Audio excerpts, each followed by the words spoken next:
สบายดีเพื่อนเสียของมาแล้วเพื่อนพี่น้องทำไฟทำของเราพี่น้องเด้อมันนี่สิมา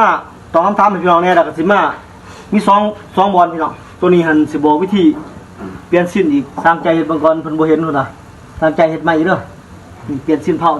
เขาขยันง่ายๆเราพี่น้องง่ายๆแล้วก็ขั้นนี้เซตที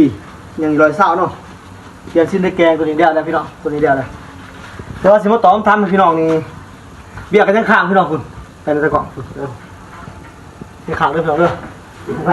ทั้งในทั้งย่างส่วนข้างกับข้างพี่น้องส่วนบ่มีกับนอนเบ็ดแต่ว่าตัวนี้สิพามาเบิ่ง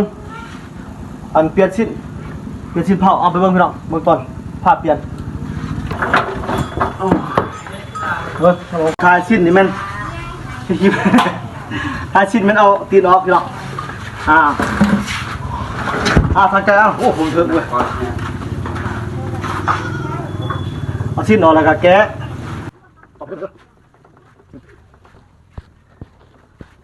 โอ้ขอได้ปะแพะใช่ไหมห้องรถไปใช่รถตัวนี้เปลี่ยนก็ไม่อยากเลยหึงเนอะเพราะมันต้องเฮ็ดตัวนี้ใหม่เพราะแกนมันก็ตีอะไรนี่ปกติมันนิ่งเลย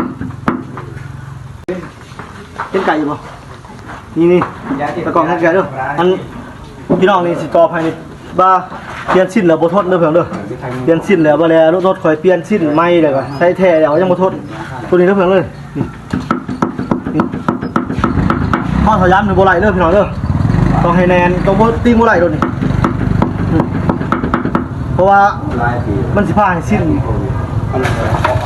ใหม่เพราะว่าตัวไหนนี่มันสิแนนตัวไหนนี่มันแนนตัวไหนแนนเดี๋ยวมันตัวไหนแนนมันสิพาให้สิ้นตีไหลเพราะว่าระยะของเผานี่มันตัวแนนทั้งนอกแนนทั้งในเวลามันแนนมันก็ทำงานตอนคอยตีบ่ทนพี่น้องขนาดใส่บ่ทนเปลี่ยนสิ้น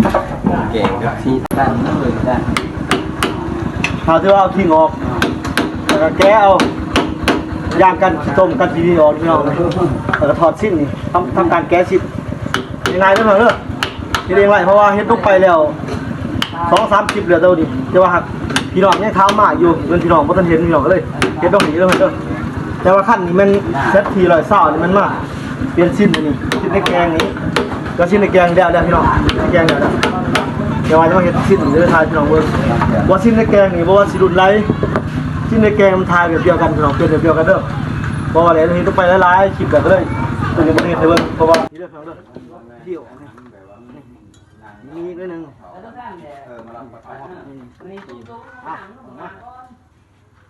ไปกินเบิ้ลเบิ้ลเลยทุกคนมากะเนาะ เดี๋ยวอะไรพี่น้องสาเหตุก้อนสิเป็นยังจะเพ่พี่น้องเด้อที่บอกจะเกาะไก่วะเนี่ยนี่หมดนี่ไล่ยาของสิ้นนี่ที่เรานี่จริงไรนี่สิ้นตัวอาศัยความนิ่งขนาดในโบราณได้พี่น้องนี่ที่เรานี่ไล่ยาของมันนี่มันบดสานใจนี่อย่าต้นถอดออกถอดเขาในผ้าเสียไว้ขนาดมันนิ่งนี่สิ้นในท้าตัวแท้นี่ใครไม่ได้เฮ้ยเดี๋ยวเพิ่งเด้อนี่ต้นผ้าเสียนี่ตีนไหลนี่ถ้าเห็นมันต้นถอดได้ช่วงเขาดูวันถอดได้ตีนไหลเอาคือเอาเขาสามใจของดูนะเขาจะมาเขาเป็นอยู่บ่ย่อยเลยเทหน่อยเป็นเบิ้ลเป็นมานี่มาผ้าเบิ่งก่อนใส่เรื่องแบบเรื่องเอาขึ้นไปสามใจยังประมาณในไรร่มบ่เพราะว่ายืนอยู่ห่วยในไรร่มยืน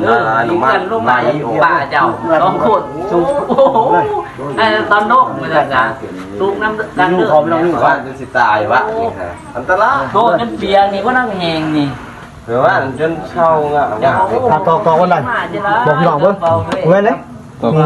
ต่อขอบตัวนี้ตัวไหนไหมเอาเนื้อตายต้องใส่เนี่ยนี่มาบุญของพี่บ้างแม่ออกแล้วเจ้ามาบุญไม่เก่าสกัดขอทั้งคอยดิอีสระนี่นี่ไม่ได้เล่นไหนมามันนี่สุกคือเราสุกไปจำนวนประมาณเดี๋ยวเกี่ยวเขาเลยมั้งเลยตอนนั้นต่อคอตายหมดตายบนตะกอบนี่หรอจะไม่ใจว่าคอยดุมเครื่องเขาเสมอ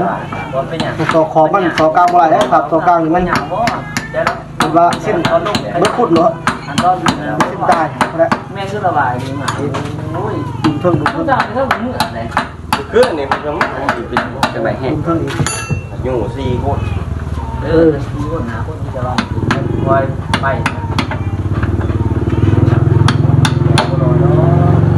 ตอนนี้จะหาไปแล้วนะ พิธี อันนี้คนอยู่ทั้ง2 คนใช่นะรถเป่ารถทำเขาต้อง เจ้เขา คุณเพิ่งนะ ร้านหาที่ลูกก็มั่งเลยตอน ไม่ไหวอะไรเนี่ยเป็นของยอม หน้าอันข้างหน้า ก็คือ ครับเขาไม่ได้ เป็นซ้ายไหนเนี่ย ดีที่เรา จังว่าเรื่อง คือว่าวิธีทายชิ้นกันมีซ้ำนี่เด้อเพื่อนเด้อบุรุษโบราณโบราณโบราณพี่น้องทายเองไรนี่เพราะแต่ว่าให้พี่น้องเข้าใจว่าถามมันจริงไรกันคือบัดก็นี่ชิ้นบททดเด้อเพื่อนเด้อถ้าไปกับบททดบริโภคทำมันจริงไหนเนี่ยทำมาจริงหรือบ่เป็นยังบอกกับบ่เป็นยังแต่ว่าหักมัน1มันลัง2เด้อมันแผ่สิ้นแต่ว่าคันจริงเธอผ่านก็ได้ก็แซ่พี่น้องขอบใจ